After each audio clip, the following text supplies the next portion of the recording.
मुळामध्ये एक लक्षात घ्या, तुम्ही निवडणूक आयोगाच्या अधिकाऱ्यांचे पण थोडे विचार समजून घ्या.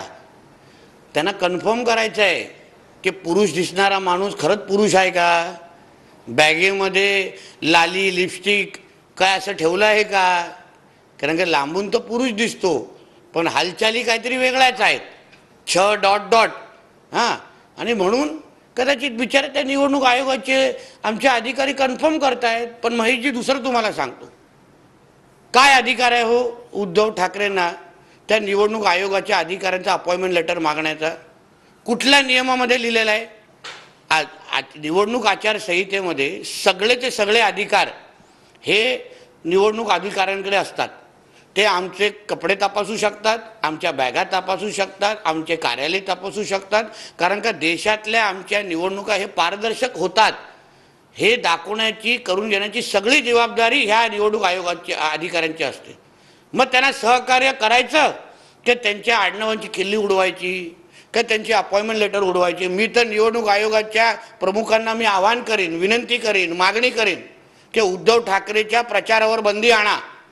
कुठल्या अधिकाऱ्यांनी, अधिकारवाण्याने त्यांनी त्या अधिकाऱ्याचं अपॉइंटमेंट लेटर मागितलं, एकाचे त्या आडनावाची खिल्ली उडवली, काय तो माणूस नाही?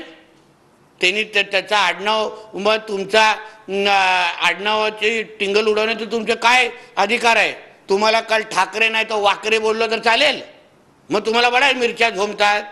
आणि महेशजी, काल तर आमच्या देवेंद्र फडणवीसजींची पण बॅग चेक केली, तपासली. आमच्या फडणवीस साहेबांनी असा थैताट केला नाही, ते आपले बिचारे प्रचाराला निघून गेले. कारण का तुम्हाला अगर काय लपवायचं नाही, तुमच्या बॅगांमध्ये अगर लाली लिपस्टिक आणि पावडर नाही तर तुम्ही घाबरता कशाला?